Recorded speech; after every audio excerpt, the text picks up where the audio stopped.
Hey everyone, welcome to Locked On Lakers for Wednesday. Brian Kamenetsky, Andy Kamenetsky. The Lakers kick off a critical 3-game trip tonight in Chicago and get some reinforcements back in the lineup. That's next. You are Locked On Lakers,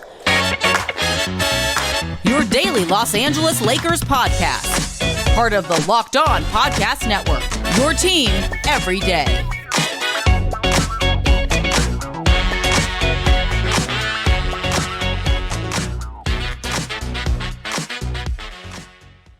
Thanks to everyone for making Locked On Lakers your first listen of every day, Monday through Friday. No matter how or where you get your podcasts, it's always going to be free and never behind a paywall.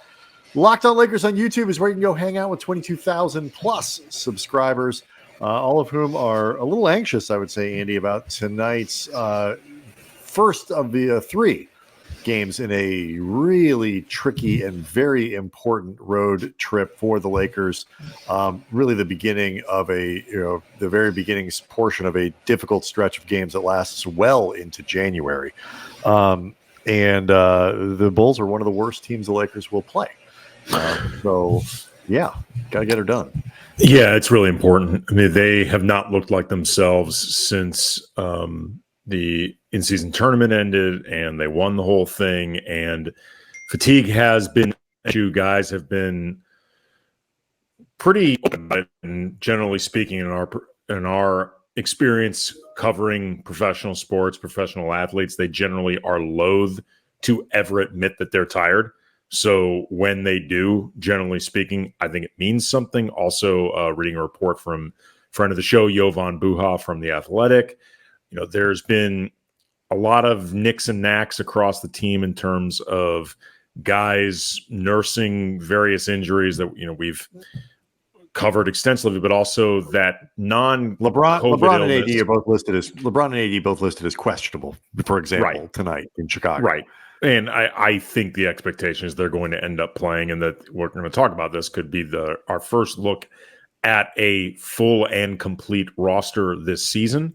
But the non-COVID illness that caused D'Angelo Russell to miss a game, Darvin Ham dealt with it. Christian Wood almost missed Monday's game against the Knicks because of it. It wouldn't surprise me if it's spread around enough to other guys to suck some of the energy that they are already missing across the roster. So they need to get right. And one of the things that can at least help you get right mentally is a convincing win over a team that you should beat.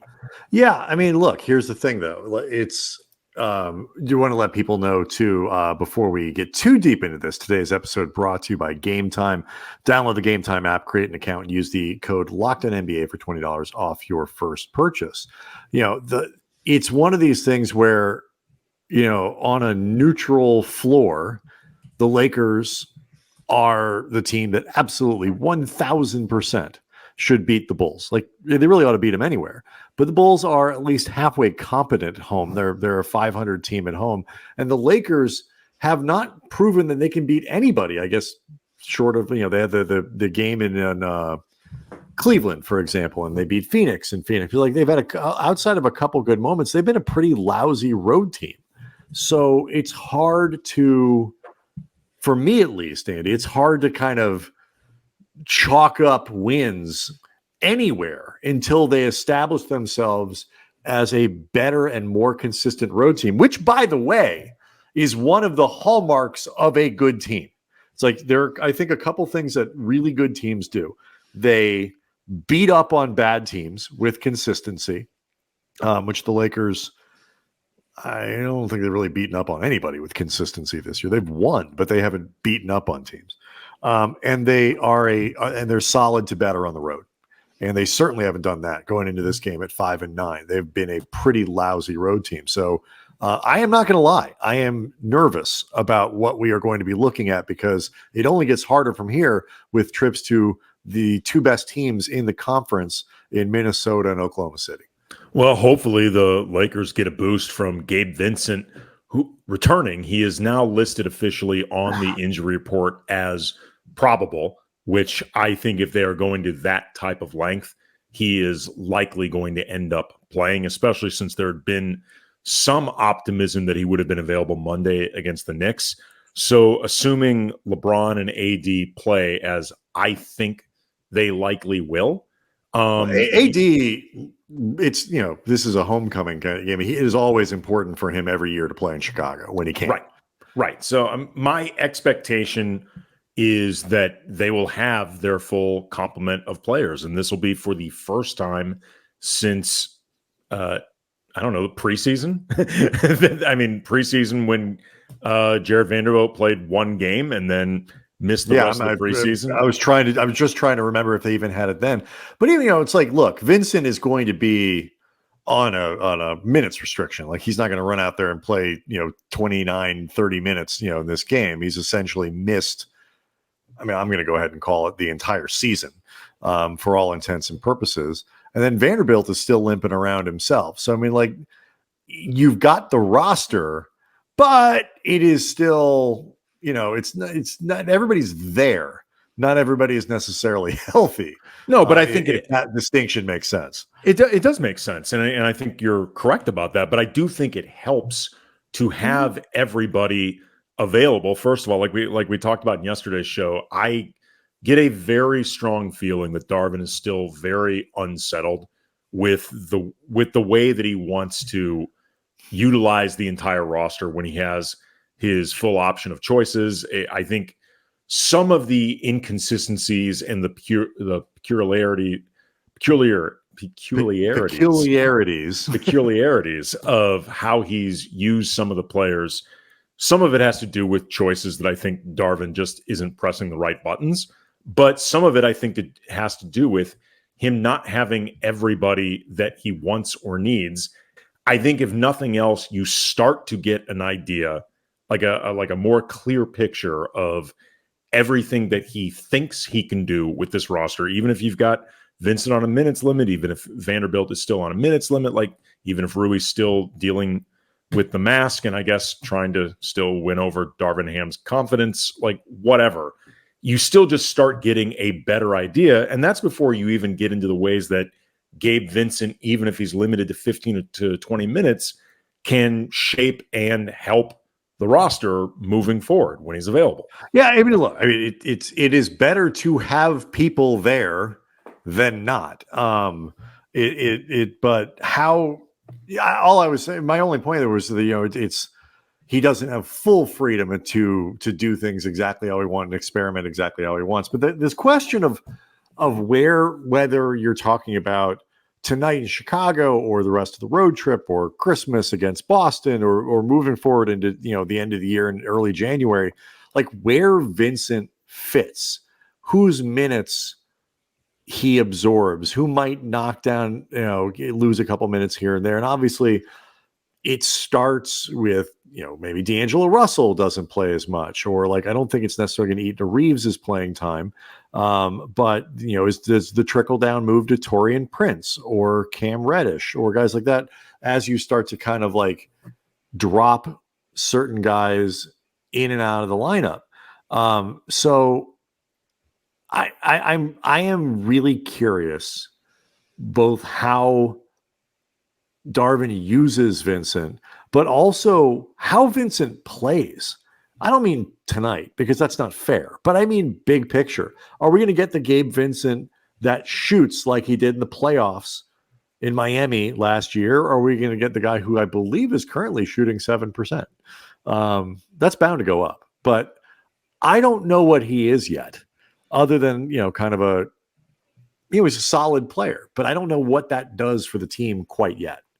Well, I mean, we can talk about it more after the break, but I actually think that there are some immediate things that you can look at, if not necessarily against Chicago, although I don't think it's out of the realm of possibilities, but certainly over the course of this road trip and the Christmas game against the Celtics and some of the immediate games that the Lakers have coming up, especially if, knock on wood, they actually manage to maintain their full complement of players moving forward, and you actually get all the options that Darvin wants. I think there are some things where you can start getting some pretty quick clues. So We can talk about that coming up next. Locked On Lakers is brought to you by eBay Motors, and our partners at eBay Motors have teamed up with Locked On Fantasy Basketball host Josh Lloyd to bring you some of the best fantasy picks each week, all season long. Whether you're prepping for a daily draft or scouting the waiver wire, every week we're going to provide you with players guaranteed to fit your roster. So let's see who Josh has picked out for us on this week's eBay Guaranteed Fit Fantasy Picks of the Week. Tari Eason coming off the bench for the Houston Rockets, but Ime Udoka, their new coach this year, seems to have taken a shine to Eason, giving him a lot of minutes. He is a strong fantasy value per minute option who is becoming even more useful as his minutes continue to creep up. Josh Lloyd from Locked On Fantasy Basketball is going to help you win your fantasy championship. I mean, eBay Motors knows a championship team is about each player being the perfect fit. Same thing with your vehicle. There's nothing worse than having your car break down in real time. True story. I was once on my way to trade in a car that I knew was on its last legs, and the engine caught on fire, and I had to pull into a Starbucks and let the thing cool down because you just can't drive a car when it's on fire. And it would have been really useful to have had eBay Motors as an option back then. Over 122 million parts for your number one ride or die. You can make sure your ride stays running smoothly. They got brake kits, LED headlights, roof racks, bumpers, whatever your baby needs, eBay Motors has it. And with eBay Guaranteed Fit, guaranteed to fit your ride the first time, every time, or your money is back. So keep your ride or die alive at ebaymotors.com. eBay Guaranteed Fit. Only available to U.S. customers. Eligible items only. Exclusions apply. Reminder, the Lakers play the Bulls tonight in Chicago, 5 p.m. Pacific time. They're going to be in the building with future Laker Zach LaVine, future Laker DeMar DeRozan, past and future Laker Alex Caruso, maybe even past and future Laker Andre Drummond. Who knows? Catch every Laker game on the hometown broadcast with SiriusXM on the SXM app. Search Lakers. Okay, so we didn't get an extended look, Andy, at Gabe Vincent, really at any point this season. We had little bits of it, but he has not played much. Only 4 games.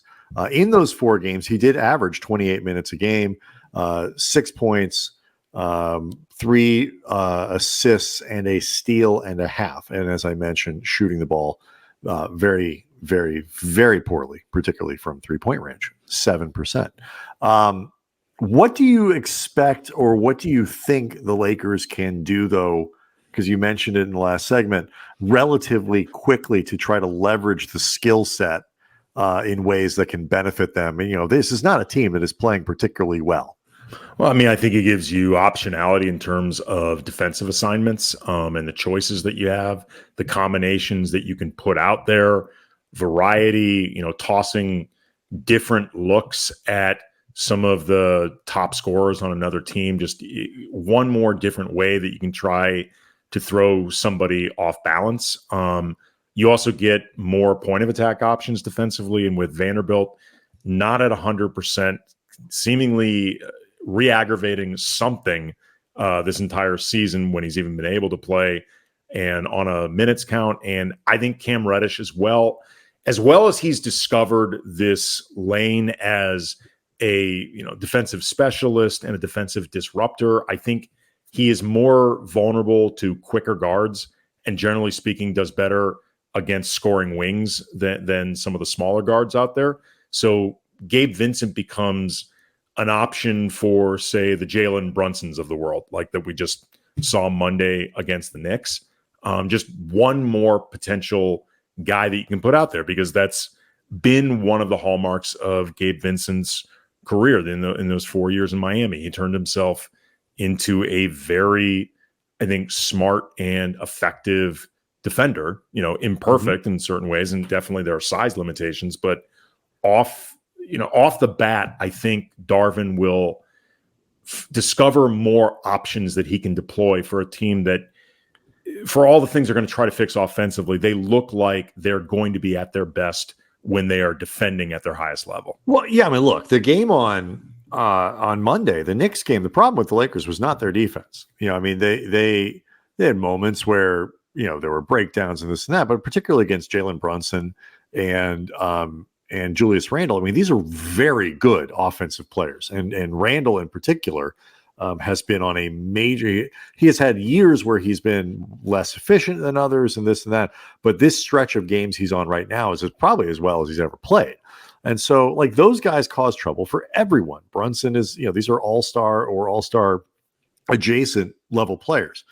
But the defense and Emmanuel quickly as well too. I mean, he really gave them a lot of trouble yesterday. And some of the shots, look, I mean, one of the shots that sort of late three that Randall hit over the defense, quick stepping back, to get the shot up before the shot clock expired. A couple of the plays on Brunson, some of the step backs from quickly. It's like, what are you going to do? Like, when guys can do that one-on-one, there is no defense for some of those things. And the Lakers had opportunities to hit shots and didn't do it. And this to me is where I think the value of Vincent is going to either kind of rest, because the Lakers have some guys who are definite defensive stoppers. Reddish is turning himself into that. Struggled a little bit on Monday, but broadly speaking, has been that guy. And Vanderbilt certainly can be when he's deployed defensively in the right contexts and in the right situations against the right people. But those guys are not going to help you offensively. Russell, in theory, he's not playing well over the last few games, but maybe the illness has something to do with it, whatever it might be. Russell's a guy who can bring the offense, but obviously has defensive limitations. Even earlier in the season, when he was getting his hands on a lot of deflecting a lot of balls, he's clearly got defensive limitations. Taurean Prince might be, and Rui maybe, depending on how he's being used or which situation. Those are guys who are like, kind of, you get a little bit of both. I think that's part of the reason Prince continues to play 35 minutes a game, even though that's probably too much, is because he's the closest thing they have, particularly on the wing, to a two-way player, a guy that you're not choosing one or the other. And Vincent, the difference for Vincent's utility between being the guy who shoots like he did in Miami in the playoffs versus shooting like he's done over most of his regular seasons, which is much closer to 30%, is an enormous, I think, swing point for the Lakers rotation.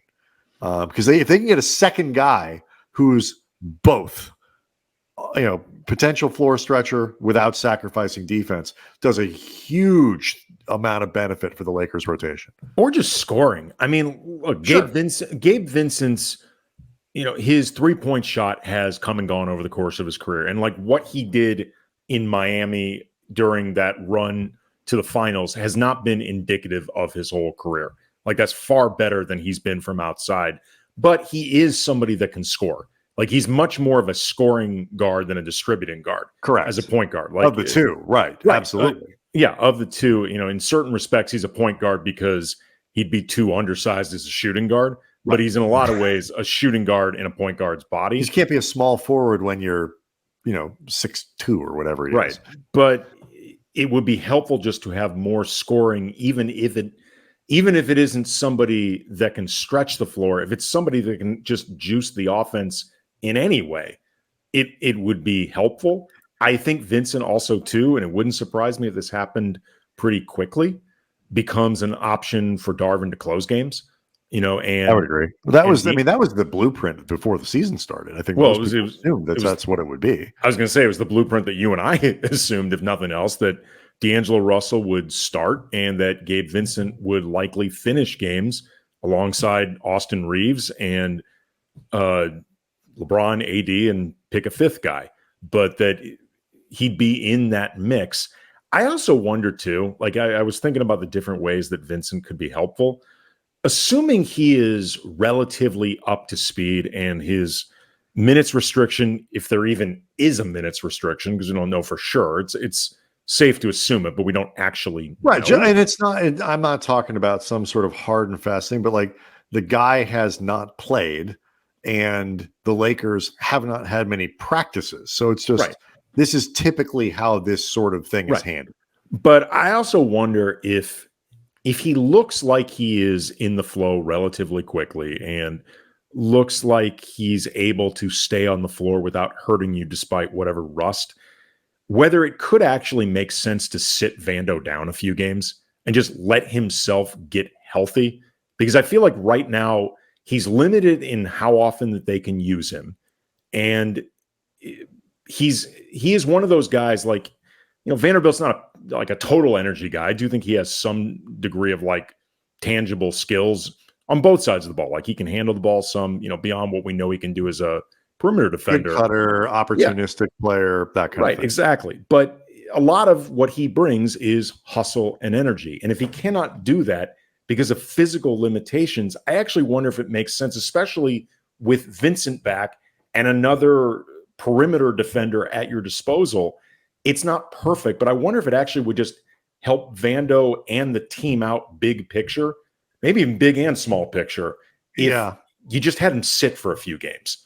And I have one thing I want to mention about Russell in this context as well, but I know you have a question that goes beyond just, Gabe Vincent's return with D'Angelo Russell and whether or not it would be time to flip-flop Reaves and Russell in the starting lineup, despite, Andy, that it would wreck the growing Austin Reaves for Sixth Man of the Year movement that we're seeing in Vegas right now. But we'll get to those questions next. Locked On Lakers is brought to you by Game Time. And years ago, some friends of mine and I, we went to go see LL Cool J at the now defunct House of Blues in LA. Really last minute. We didn't know how to score tickets. We ended up going to a scalper. Scalper took us for marks that we were, sold us fake tickets. We managed to, through really random, unrepeatable luck, get into this show. But I vowed after that experience, I'm never dealing with something like this again. And I don't have to because of Game Time. Here's why I love it. It's the fast and easy way to buy tickets for all the sports, music, comedy shows, and theater near you, and with killer deals on last-minute tickets and the best price guarantee, you can stop stressing over the tickets and start getting hyped for the fun. They offer images of seat views, the lowest price guarantee, job loss protection, event cancellation protection, and the Game Time guarantee means you will always get the best price. If you find tickets in the same section or row for less, Game Time will credit you 110% of the difference. It is the fastest growing ticketing app in the country for a reason. So snag the tickets without the stress using Game Time. Download the Game Time app, create an account, use the code LOCKEDONNBA for $20 off your first purchase. Terms apply. Again, create an account, redeem the code LOCKEDONNBA for $20 off. Download Game Time today.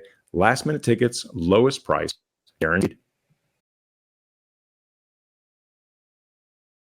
Quick reminder, Lakers in Chicago tonight, 5 o'clock local time. You can catch every minute of every Lakers hometown broadcast with SiriusXM on the SXM app. Just search Lakers. Last thing about the return of Vincent, presumably tonight. I a lot of D'Lo, the criticism of D'Lo is vibes and the way he kind of moves around and this and that. He's too cool for school and this and that. Whatever. I am not somebody who doesn't think that Russell is playing hard. I think he cares and all that stuff. I do think at this point in the season, when you are slumping, when your play has tailed off relative to what it was, and he was for the first probably 15 games of the season, one of the best players the Lakers had. Like, he was playing really well. The last few games, not so much. Probably not the worst timing to get somebody to push him for minutes, to push him for important, time on the floor. So I think the return of Vincent for any player, the return of that kind of competition for any player would be beneficial. It comes at a good time for Russell, not just for the Lakers and Vincent. But you had actually a larger, more expansive idea that you wanted to kick around regarding D'Lo. Yeah, I was just wondering, given both D'Angelo's struggles, not even just of late, but frankly throughout a lot of December, this has not been a strong month. He could use New Year's in 2024 to come around quickly and try to turn the page on this. but also Reaves playing as well as he has, and having really turned a corner on a brutal start to the season. And he was somebody that had, Darvin said on the record, been earmarked as one of the starting 5 for this team heading into the season. He was in the big 3 photo, all of that stuff. Just wondering if it actually would be worth considering flipping D'Lo and Reaves, where you have Austin now starting and D'Angelo coming off the bench, because it doesn't seem like D'Lo and Reaves are ever going to be teamed back up as starters as a backcourt again. It worked last year. So it's not that it's just like but it didn't work at all this year, partially because Reaves was playing as poorly as he was, that mitigated the offense and really highlighted the defensive potential problems. Just out of curiosity, I mean, so basically you're talking about same starting lineup, LeBron, AD, Prince, Reddish, and just flip-flopping the 2 of them, Yes. Reaves and Russell. Yes. What benefit do you think would come from it? Well, like in Reaves, are you thinking in terms of better starts offensively? That's more one of the like, things. I think Reaves is probably going to play about the same amount of time, regardless of whether he starts or comes off the bench. So I'm just curious as to like your thinking. One of those things was actually getting the team off to a better start, because first quarters are still a periodic issue for the team. They're not good at sustaining opening 12 minutes, even when they have these like flickers of playing well. And Reaves has been outplaying, out shooting, outscoring. Even at this point, the assists are pretty negligible, the playmaking between Reaves and D'Lo in December. So it got me thinking about whether or not this could actually help the team get off to a better start. If D'Lo did flourish in this 6-man role, maybe just coming off the bench, going up against lesser defenders. D'Lo, we've talked about before. D'Lo sometimes has a difficult time against very, very adept, very physical perimeter defenders, because he doesn't have the athleticism or the explosion to get past some of them. And while Austin Reaves is not high-end athletic by NBA guard standards, I think he's more athletic than Russell. I think the good starts could be an upside to starting Reaves.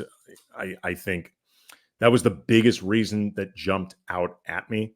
The cons against doing it are, I think, D'Lo's chemistry with AD, and the way, if nothing else, I think he is a big part of AD getting off to good starts and kind of setting a tone for games. Although I think over the last few weeks, Reaves and AD have developed a very good chemistry. There's also the concerns that D'Lo will not take this as well as Reaves did. And while you don't necessarily want to reward the lesser of the 2 professionals in question, at the same time, you don't want to weaken things overall.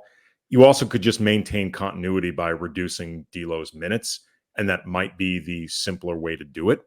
And I guess to whatever degree the Lakers are considering trying to move D'Lo, does it hurt his value at all to bench him?